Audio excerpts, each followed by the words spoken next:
بسم الله والحمد لله والصلاة والسلام على رسول الله. إخوة الإيمان، أحبة الإسلام، أخواتي الفضليات، السلام عليكم ورحمة الله وبركاته.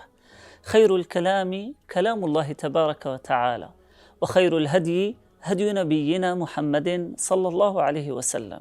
خير الكلام ما ثقل الميزان وقربنا إلى الرحمن وزاد في قلوبنا الإيمان. شهر رمضان الكريم هو شهر القرآن، شهر رمضان الذي أنزل فيه القرآن هدى للناس وبينات من الهدى والفرقان. أيها الإخوة الكرام، كثير منا لا يتذكر مصحفه إلا إذا جاء هذا الشهر الفضيل، بقدر ما نفرح بقدر ما نحزن. ولكن لأننا أردنا أن يكون هذا الشهر شهر الفرح، لنؤكد على علاقتنا بالقرآن الكريم. كثير منا يريد أن يختم القرآن الكريم كاملا مرة أو مرتين خلال هذا الشهر الفضيل، بل البعض داخل الأسرة الواحدة يتسابق، فتجد الأخ يسابق أخته والزوج يسابق زوجته في من ختم كتاب الله تبارك وتعالى، وهذا أمر مفرح ومطلوب أيها الكرام. لكننا اليوم أردنا أن نلفت عنايتكم إلى أمر آخر مهم جدا، ألا وهو التأمل والتدبر فيما نقرأ أيها الكرام. كثير منا يريد أن يجمع الحسنات فقط دون أن يتدبر معاني القرآن، دون أن يقف عند حروفه وحدوده وعند أحكامه. لهذا لنجعل عهدا أنه خلال هذا رمضان لنفهم عن الله تبارك وتعالى. صدقوني أيها الكرام، لو أي واحد فينا الآن تصله رسالة من شخص عزيز عليه ويحبه وقريب له، لو لا يفهم عنه مقصوده لأعاد الاتصال به واستفسر منه: ماذا تريد مني بالضبط؟ ما هو المطلوب؟ ما فهمت وش قلت لي. فما بالنا لو كانت الرسالة من عند الله تبارك وتعالى؟ لأننا أيها الكرام إنما أنزل هذا القرآن إلينا. لماذا؟ اسمع إلى قول الله تبارك وتعالى: كتاب أنزلناه إليك مبارك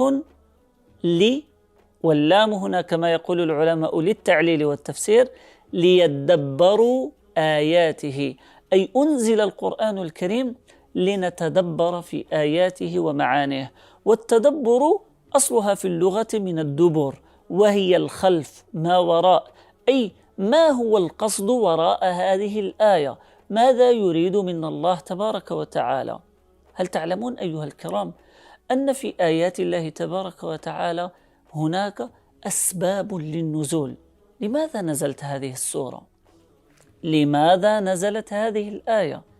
حينما نعرف أسباب النزول سيزيد إيماننا وستتقوى علاقتنا بالله تبارك وتعالى.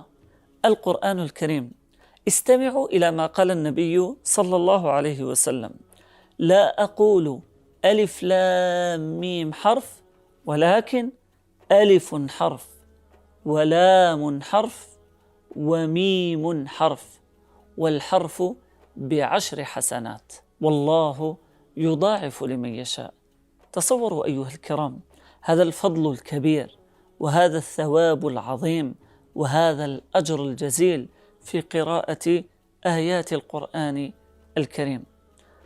مما رواه أبو أمامة الباهلي رضي الله عنه وأرضاه أن النبي صلى الله عليه وسلم قال: صلوا على رسول الله، اقرأوا القرآن فإنه يأتي يوم القيامة شفيعا لأصحابه. يا الله، كلنا يريد أن يشفع فينا القرآن الكريم يوم تدنو الشمس إلى الرؤوس، ويوم ندخل إلى القبور في ظلمة ووحشة. إما أن يأتينا القرآن الكريم وهو أنيسنا وهو النور وهو الرفيق، ليقربنا ويحببنا من الله تبارك وتعالى، وهذا الذي نريده وهذا الذي نبتغيه. أيها الإخوة الكرام، القرآن الكريم شفاء. كم منا من المرضى سواء في الأمراض الجسدية أو الأمراض الروحية والقلبية. استمع وأنصت إلى قول الله تبارك وتعالى: وننزل من القرآن ما هو شفاء. اللهم اشفنا يا ربي بالقرآن الكريم. اللهم يا ربي شفع فينا القرآن الكريم. هل تعلمون أيها الإخوة أيتها الأخوات أن النبي صلى الله عليه وسلم قد اشتكى إلى الله تبارك وتعالى فقال: وقال الرسول يا ربي إن قومي اتخذوا هذا القرآن مهجورا. هجرة القرآن على مراتب، أولها هجرة تلاوته. تلقى الإنسان يهتم بجهاز التليفون أكثر مما يهتم بالمصحف الكريم. فأول مرتبة من مراتب الهجران والعياذ بالله هي مرتبة عدم التلاوة. المرتبة الثانية هي أن الإنسان يقرأ ولا يتدبر. مثلا بسم الله الرحمن الرحيم، هل تعلم ما الفرق بين الرحمن وبين الرحيم؟ من شر الوسواس الخناس، هل تعلم ما معنى الخناس؟ قل هو الله أحد الله الصمد، هل تعلم ما معنى الصمد؟ حين تتدبر في القرآن الكريم تقرأ التفسير وتدرك المعاني، هنا يزداد حلاوة الإيمان في قلبك. من مراتب الهجران والعياذ بالله أن يترك الإنسان العمل بالقرآن الكريم، نعرف ولا نطبق. من مراتب الهجران أيضا أن الإنسان يعرف ويطبق ولكن يكون أناني، لا يدعو غيره إلى القرآن الكريم. لهذا الواجب خلال هذا الشهر الفضيل أن نقوي علاقتنا بالقرآن الكريم تلاوة، تدبرا، عملا، دعوة واستشفاء، لنكون من أهل القرآن الكريم الذين يباهي بهم الله تبارك وتعالى يوم القيامة، ويكونون هم أهل الله وخاصته. اللهم اجعلنا ممن قرأ القرآن فاتقى وقرأه ويوم القيامة ارتقى. إلى لقاء آخر وحلقة متجددة، أستودعكم الله الذي لا تضيع ودائعه.